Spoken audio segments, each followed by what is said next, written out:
कंगना रनौत यदि विवादों में ना रहें, ऐसा कैसे हो सकता है? ये उनके जैसे मूल स्वभाव में बहुत गहरे तक बैठ गई हैं चीजें कि साए की तरह कंगना के साथ विवाद भी चलते हैं। कंगना को लेके दो पहलू हैं। बेहद भावप्रवण, बेहद सामर्थ्यवान अभिनेत्री हैं, बेशक इसमें कोई दो राय हो नहीं सकती। जिस अभिनेत्री ने 4 बार राष्ट्रीय पुरस्कार जीते हों, वो उसके प्रतिभा पर, उनके अभिनय की रेंज पर कोई सवाल खड़े नहीं किया जा सकते। एक कंगना का दूसरा पहलू है कि वो अव्वल दर्जे की बेबाक, साफ गोई, मुंह फट कह लीजिए, अपनी बात कहने का लहजा, और उन्हें यही चीजें विवादों के बवंडर में खींच ले जाती है। इस बार विवादों की क्वीन कंगना चुनावी बिसात पे अपनी किस्मत आजमा रही हैं, और वो उतरी भी हैं अपने जन्म स्थल, अपने गृहनगर मंडी में। वो भाजपा प्रत्याशी के तौर पर ताल ठोक रही हैं। जैसा स्वाभाविक है, जब आप चुनावी मैदान में उतरते हैं तो फिर प्रतिद्वंदी आपके गड़े मुर्दे उखाड़ने में जरा सा भी लिहाज नहीं बरतते। कंगना का तो पूरा करियर विवादों में, उनकी बेबाक शैली में, उनके तीखे बयान और उन बयान से उपजे विवादों के इर्द गिर्द सिमटी है। राजनीतिक विशेषज्ञ मानते हैं कि मंडी में उनके सामने प्रतिभा सिंह, जो मौजूदा सांसद हैं, वो उतरती हैं, तो उनके बेटे विक्रमादित्य उतरते हैं, तो चुनाव तो कंगना दमदार तरीके से लड़ेंगी। ये उनके खून में है। वो जिद्दी हैं, जुनूनी हैं, और वो चीजों को एक्सट्रीम तक जाकर हासिल करने की कुव्वत रखती हैं। ये वो अपने करियर में दिखा चुकी हैं। अब ये तो तय तब होगा जब वोट खुलेंगे कि कंगना के ये विवाद, कंगना का ग्लैमर, कंगना की स्पीच और कंगना का अपना गृहनगर होना और फिल्मी बैकग्राउंड और साथ में कमल का फूल, ये कंगना की उम्मीदों को परवान चढ़ा पाते हैं या नहीं, ये वक्त तय करेगा। फिलहाल कंगना पे बात कर लेते हैं। कंगना पैदाइशी जिद्दी है, विद्रोही, और जो इस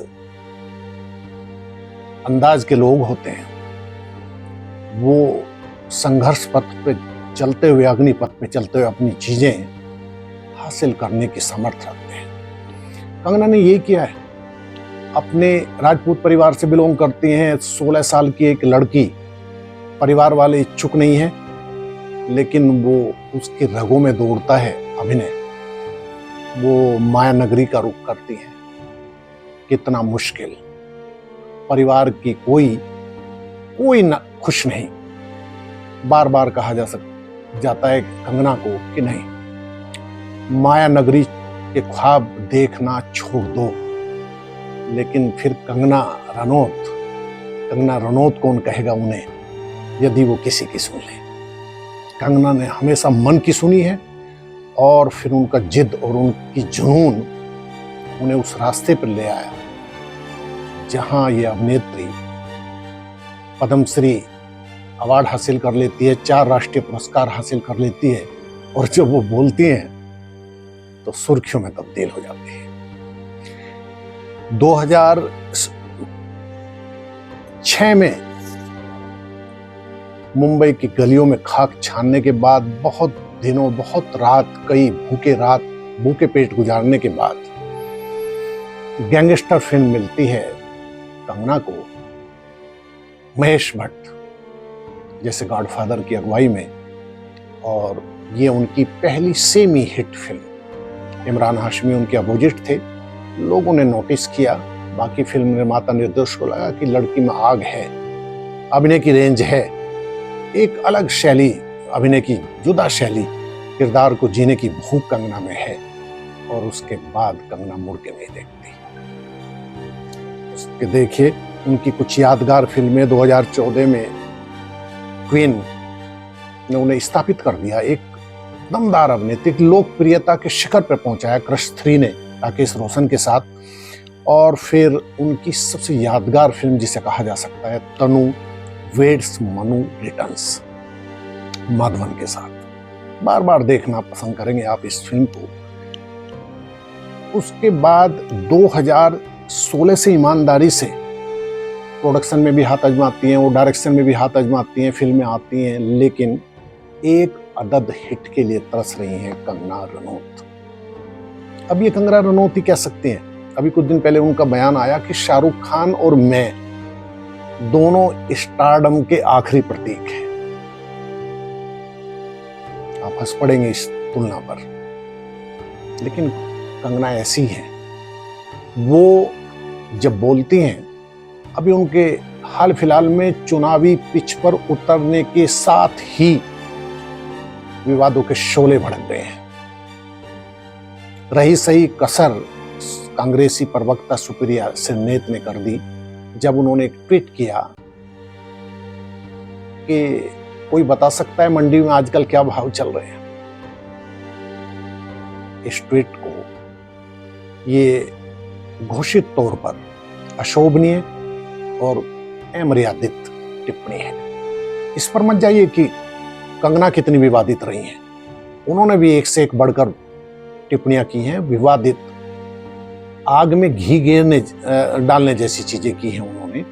लेकिन आप इसकी आड़ में किसी महिला की गरिमा को ठेस पहुंचाने वाली टिप्पणी नहीं कर सकते, वो भी खासकर एक महिला, और वो भी जानी मानी नाम है, प्रवक्ता हैं सुप्रिया।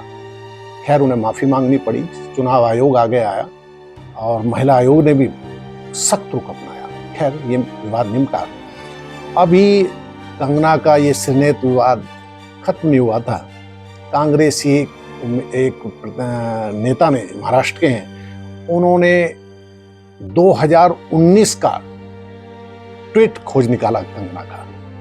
असल कंगना ने अभी हाल फिलहाल में कहा कि मैं बीफ नहीं खाती, मांस नहीं खाती, मैं गर्वित हिंदू हूं। तो साहब 2019 का ट्वीट निकाल लाए जो 24 मई को किया था कंगना रनौत ने। उसमें कंगना लिखती हैं कि बीफ या दूसरा कोई मांस खाने में बुराई नहीं है, और मैं किसी सिर्फ एक धर्म में विश्वास नहीं करती। अब कंगना कहती हैं कि मैं गर्वित हिंदू हूं, मैं मांस नहीं खाती। अब ये सिलसिले हैं। अब कंगना का देखिए कि उनकी निजी जिंदगी में भी, अब देखिए 16 साल की उम्र में जो ख्वाबों से लबरेज लड़की मायानगरी पहुंचती है, वहां कोई गॉडफादर नहीं। किसी एक अकेली लड़की जिसके ख्वाब आसमानी हो, सतरंगी हो, वहां हर बंदा, हर तीसरा बंदा इस्तेमाल करने को बैठा है। शिकारियों के झुंड के बीच वो अपने ख्वाबों को मरने नहीं देती। और इस सफर में उन्हें सहारा मिलता है आदित्य पंचोली का। उनसे उम्र में लगभग दोगुने बड़े। उन्होंने मदद की, कंगना को पार्टियों में भी लोगों से परिचित कराया, फिल्में दिलाने में भी उन्होंने मदद की।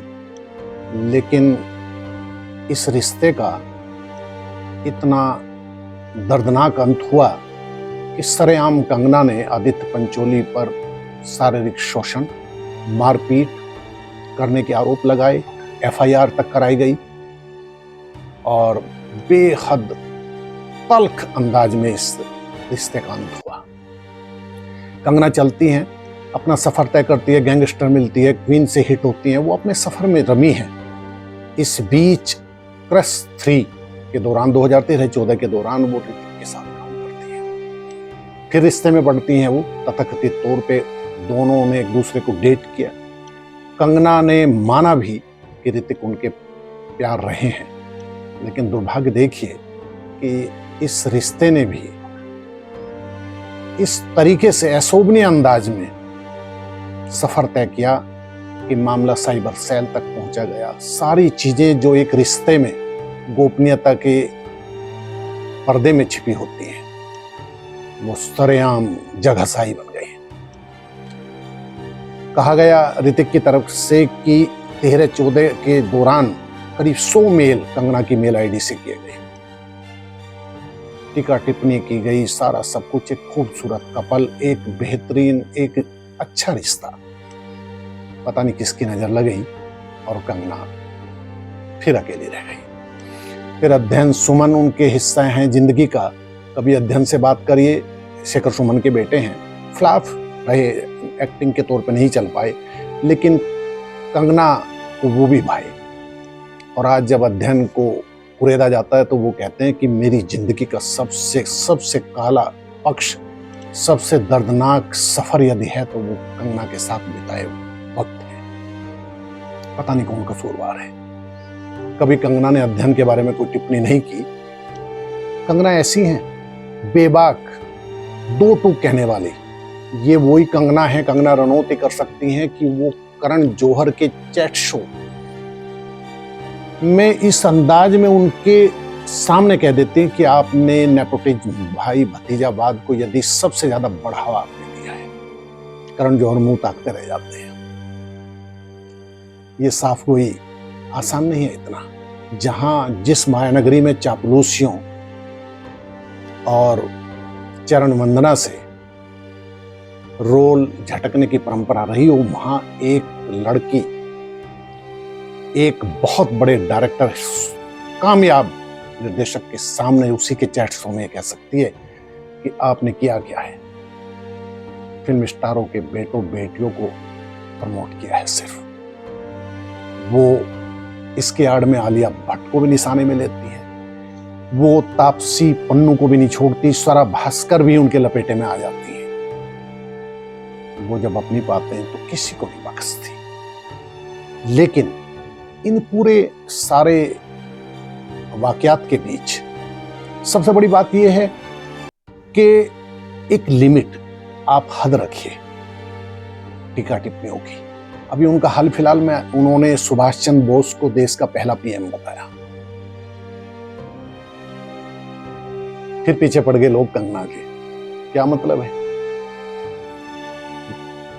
उनका तार्किक तौर पर देखिए, उनका कहना क्या है। कंगना बोलती हैं कि वो दरअसल आजाद हिंद सेना सुभाष चंद्र बोस ने बनाई, तब उन्होंने अपने को पीएम घोषित किया, और मेरा मानना है कि वो देश के पहले पीएम वही कहलाने के हकदार है। आप संविधान, आप इतिहास के साथ खिलवाड़ नहीं कर सकते। वो यही नहीं थमती, वो महात्मा गांधी जैसे विराट व्यक्तित्व को भी जब बोलती हैं तो उनकी तीखे बोलों की आग में बापू भी झुलस जाते हैं। वो कहते हैं कि 2014 में वो मोदी की प्रशंसक हैं, अच्छी बात है, भाजपाई हैं वो, अब उनकी विचारधारा दक्षिणपंथी हो सकती है, इस पर कोई बहस की कोई गुंजाइश नहीं है, उनका हक है। वो मोदी की प्रशंसक हैं और वो मोदी की प्रशंसा में अतिरंजना की हदें लांघ जाती हैं और कहती हैं कि आजादी तो भारत को 2014 में मिली,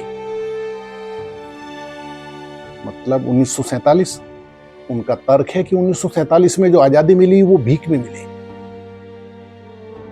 लीजिए साहब, सारी आजादी को जो संघर्ष, जो कुर्बानियां, जो दुनिया लुटा दी देश के लिए जिन लोगों ने, कंगना ने उसे भीख में तब्दील कर दिया।